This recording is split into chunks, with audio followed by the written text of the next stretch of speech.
Bab 86, Tidak menghormati orang tua. Kata-kata Melanie membuat Matthew tidak senang.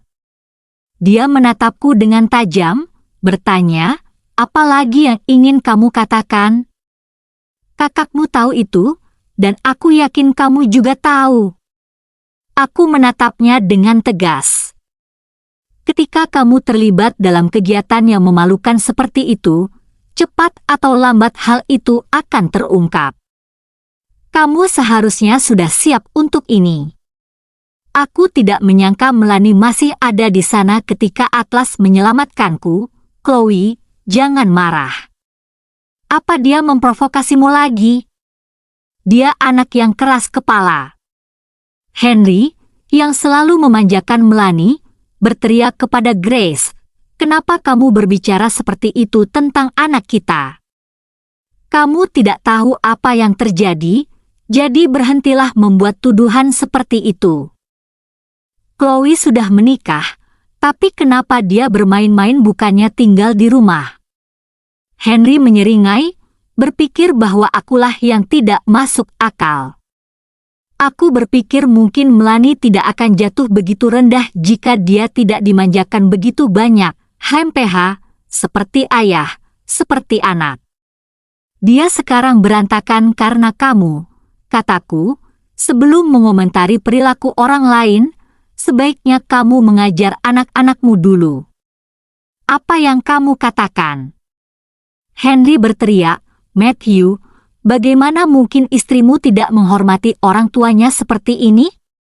Matthew menatapku dengan marah, mungkin karena ayahnya memarahinya. Grace merasakan ketegangan dan menatapku. Segera setelah itu, dia memarahiku, "Kamu semakin tidak terkendali. Kamu cepat marah dan tidak tahu tempatmu. Aku pikir aku sudah terlalu memanjakanmu. Apakah kamu yakin tentang itu?" Aku menyela, "Lebih seperti kamu yang memanjakannya." Sekarang dia sudah kehilangan rasa malu dan melakukan hal-hal yang memalukan. Matthew dengan tidak sabar membela dirinya, langsung saja ke intinya.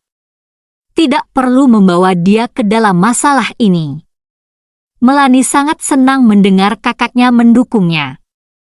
Dia menatapku dengan bangga, mengatakan, "Matt tidak akan membiarkanmu mendapatkan apa yang kamu inginkan." Aku melirik Matthew dengan dingin. Dia tampak tidak lagi peduli bahwa aku adalah istrinya. Begitu sebuah pernikahan mencapai titik ini, setiap kenangan akan menjadi jauh. "Matthew, kamu lebih kejam dari yang aku kira." Mataku penuh air mata, dan suaraku bergetar. "Kenapa kamu bersikeras melindunginya?" "Aku tidak melindungi siapapun, dan jangan menangis seperti seseorang yang telah terluka dalam-dalam. Jika kamu tidak melakukan apa-apa, apakah dia akan menyebabkan masalah untukmu?" Matthew berteriak padaku. Pernyataannya membuatku merinding saat aku berkata, "Aku harap kamu tidak akan menyesali kata-katamu nanti."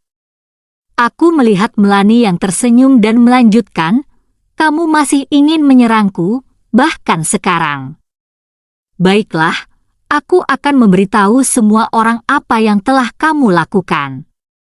Aku mengeluarkan ponselku dan membuka rekaman suara. Lalu aku membanting ponselku ke meja dengan suara keras. Bab 87, Mengulang kejadian. Suara dalam rekaman itu jelas dan tanpa gangguan latar belakang, menggambarkan kejadian di dalam bar. Tawa Melanie bergema di seluruh ruangan, dan setiap kata yang diucapkannya menarik perhatian semua orang. Sementara itu, aku fokus pada ekspresi Matthew. Kata-kata Melanie semakin tak tertahankan saat rekaman terus diputar.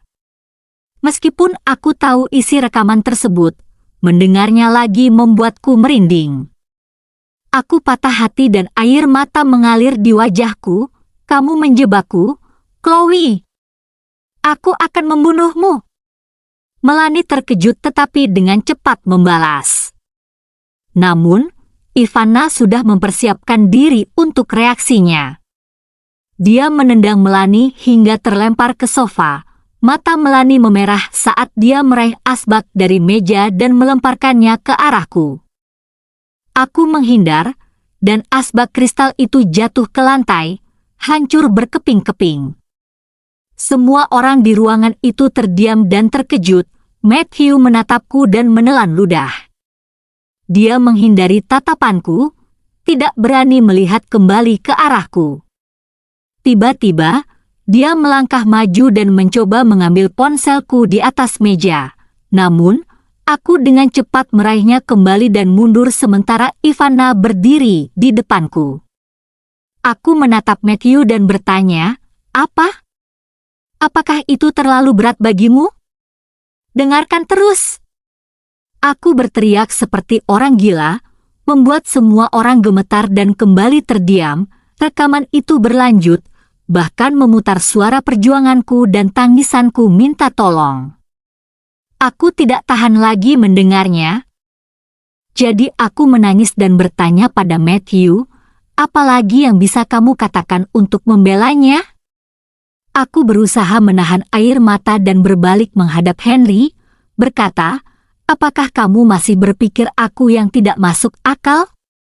Apakah kamu setuju bahwa buah tidak jatuh jauh dari pohonnya? Kamu sudah mendidik mereka dengan baik sampai mereka akhirnya berakhir di tempat tidur bersama. Apakah kamu berpikir itu salahku?" Melanie bergegas ke arahku, berteriak, "Aku akan membunuhmu, Jalang. Berani-beraninya kamu menjebakku." Johnson menahannya. "Nona Melanie, tolong tenang." "Kalian semua sebaiknya tenang," kata Johnson. "Matt, kamu hanya akan diam saja sementara dia melakukan ini?" "Pria yang membawanya pergi adalah Atlas, orang dari Atel Empire," teriak Melanie. "Hancurkan ponselnya!" Seperti yang kuduga, Matthew melompat ke arahku untuk merebut ponselku lagi. Aku menghindar dari tangannya dan menjadi marah. Namun, dia meraih melewati Ivana, menangkap lenganku, dan menarikku ke arahnya untuk merebut ponselku. Ivana dengan cepat bereaksi dan memukul wajahnya, berteriak, "Apa yang kamu coba lakukan? Bajingan!" Matthew terdiam sementara aku melepaskan diri dari cengkeramannya dan menatapnya dengan marah. "Jangan lihat aku seperti itu. Apakah kamu tidak tahu bahwa dia yang menyebabkan semua ini? Dia memprovokasiku hingga aku menemukan perselingkuhanmu. Aku berterima kasih pada Melanie karena mengirimku foto-foto perselingkuhanmu. Aku menemukan foto-foto di ponselku dan menunjukkannya kepada Henry dan Grace. Lihat, ini anak laki-laki dan perempuanmu. Matthew, lihat juga." Melanie bertanya padaku apakah mereka terlihat bagus. "Menurutmu bagaimana?" Matthew pucat saat dia jatuh di sofa, menutup wajahnya dengan tangan. Sementara itu, Johnson terdiam, menatap semua orang dengan tidak percaya. Tiba-tiba, Melanie melepaskan diri dari Johnson dan berteriak padaku, "Bagaimana dengan kamu dan orang Atlas itu? Bisakah kamu mengatakan bahwa kalian berdua tidak melakukan apa-apa?"